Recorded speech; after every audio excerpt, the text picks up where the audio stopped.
La vérité, l'éducation en Guinée est malade. J'ai été étudiant avant vous. Nous avons rendu l'Afrique fière de nous. Vous êtes comme des cabris, comme des tablettes, comme des cabris. Mais vous êtes indignes de cela. Donc pour le moment, on suspend les tablettes jusqu'à nouvel ordre. Soi-disant maîtrisards. Ils ne sont même pas capables de faire une page sans faire de faute. J'ai été étudiant avant vous. J'ai été syndicaliste étudiant. Donc, vous pouvez impressionner vos professeurs, vos ministres. Moi, vous n'impressionnez pas, vous pouvez sauter, crier jusqu'à demain, ça ne fait ni chaud ni froid. Ceux qui crient montrent seulement qu'ils sont mal élevés, mal éduqués. C'est tout. Qui vous impressionner? Qui? Moi? Alors, je crois que vous allez vieillir dans la salle. Si vous pensez m'impressionner, vous allez vieillir dans cette salle avant de pouvoir m'impressionner.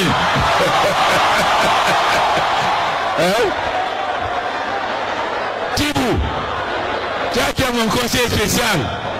Bien ces jeunes et ces mélos, que quelqu'un qui peut m'impressionner n'est pas encore né. On a même été escroqué ici. Je crois que le gouverneur de la banque le sait. Il y a un homme d'affaires qui est venu, qui a fait des propositions mirabolantes, mais il fallait lui payer 300 000 $. Le gouverneur de la banque dit, non, président, vraiment, paye. J'ai pris de ma poche, payé 300 000 $. Le monsieur a disparu là, plus jamais entendu parler. Moi, je ne me demande pas où il a pris l'argent qu'il distribue, où il a eu l'argent. Ce n'est pas son salaire. Les ministres, tes ministres là sont pingres, ils ne donnent pas. Mais les autres ministres qui doivent donner, et c'est leur salaire.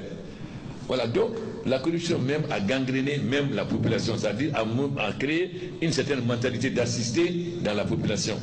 Comme la République démocratique du Congo, on dit toujours que la Guinée est un scandale géologique puisqu'elle dispose de nombreuses matières premières. Comment arriver à une gestion plus saine de ces matières premières? Vous savez, le problème de la Guinée est simple.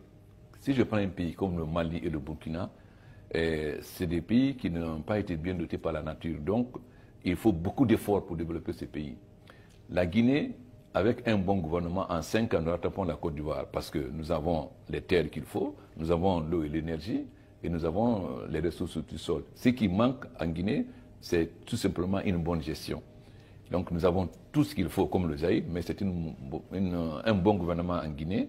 Et c'est très important, une bonne gouvernance, c'est très important parce que c'est la Guinée qui peut être l'élément moteur pour le développement de l'Afrique de l'Ouest. Ce n'est pas la Côte d'Ivoire parce que c'est la Guinée qui a les potentialités qu'il faut.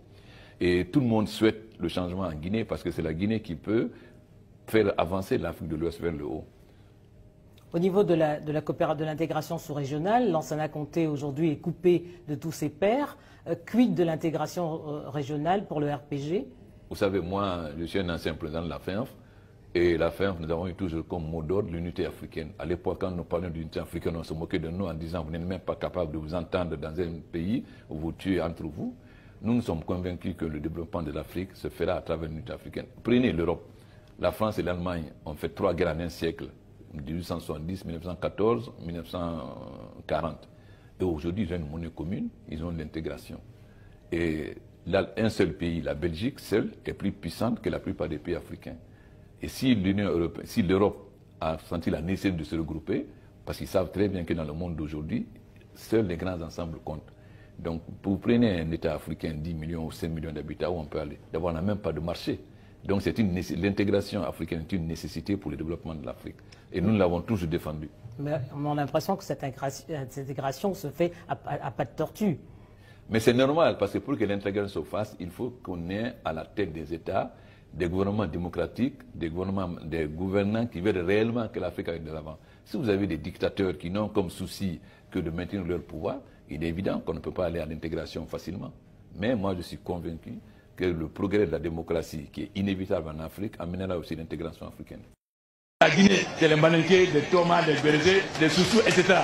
La Guinée, c'est le Malinké, de Thomas, de Bérézé, de Soussou, etc. D'abord, je suis très fier quand on a monté au Sénabaya.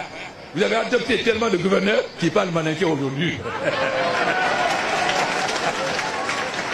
La Guinée, c'est le Malinké, de Thomas, de Bérézé, de Soussou, etc. La Guinée, c'est les Malinké, des Thomas, des Bérézés, des Soussous, etc. Plus le singe monte haut, plus on verra son derrière. Plus le singe monte haut, plus on verra son derrière. Manika, autre Guinée. Ça s'agiter comme des cabris. Donc ça s'agiter comme des cabris. Donc ça s'agiter. Aujourd'hui, on va dire la vérité aux cadres malinqués. Les gens qui vont le plus combattre dans ce pays, c'est les cadres malinqués. Les gens n'ont pas de mémoire. Mais ils ont été bêtes. Ils se sont laissés manipuler. On dit aux malinqués, ils ne veulent pas donner de courant. Ils donnent du courant à la base Guinée, etc. Et tout le monde sait que les malinqués n'ont pas soutenu le pouvoir de Sékou. Kankan n'était pas avec Sékou. Ils pensent qu'ils vont diriger le pays, pas là leur nom. Il faut les laisser s'agiter, pas le nom de l'RPG. C'est les militants qui vont les écraser, comme ils ont écrasé les autres. Je m'en fous. Ceux qui veulent que le ministre s'agite, c'est leur problème. Ceux qui veulent être candidats en 2020, c'est leur problème. C'est leur affaire. Moi, ce n'est pas mon affaire. Ça s'agiter comme des cabris. Donc ça s'agiter. Manika, autre Guinée. Plus le singe monte haut, plus on verra son derrière. Je crois que c'est une répression qui était programmée parce que certains théoriciens, notamment Papa Koli, le ministre de l'Environnement, qui a formé le groupe d'intellectuels pour que Dadi soit candidat, ils ont dit que la meilleure façon d'imposer la candidature de Dadi, c'est d'effrayer les leaders politiques, de mater les militants. Comme ça, le mouvement ne va pas durer, ils auront la paix. Donc, c'est quelque chose de prémédité. Mais bien sûr, ils ont fait venir, des jeunes de la forêt, ces jeunes qui se vantent de boire le sang, de manger le cœur, etc. C'est un mot. Qu'on organise des élections transparentes. Il y va de l'intérêt de l'unité, il y va de l'intérêt de la paix dans ce pays. Le système tel qu'il fonctionne aujourd'hui, le système de gestion du pays ne fait plaisir à personne. Un système d'exclusion. Allez dans l'administration publique, vous n'êtes pas RPG, vous n'avez pas droit, votre droit au soleil. Bref, on est en mesure de dire qu'on se voit même nier la citoyenneté guinéenne parce que, quelles que soient vos compétences, vous n'êtes pas militant du RPG, vous n'avez pas accès à la fonction publique. Vous n'êtes pas militant du RPG dans le secteur privé, vous n'avez pas accès au marché public. Ça, c'est un système que tout le peuple de Guinée rejette. Nous ne voulons pas d'un système de gestion, de gouvernance de cette exclusion-là. Que dire de l'armée républicaine? C'est la même situation. Les recrutements sont faits sur la base ethnique, pas sur des bases professionnelles. Les promotions sont faites dans cette armée aujourd'hui sur des bases totalement ethniques ou ethnocentriques. Nous ne voulons pas de ce système. La Guinée, dans sa globalité, rejette cela. Les guerres, on les fait pourquoi? Parce qu'il n'y a pas de démocratie. Lorsque vous êtes un opposant, que vous luttez pour la démocratie, qu'à chaque élection, le pouvoir en place fraudé se maintient, à la fin, qu'est-ce que vous faites? Vous recourez aux armes.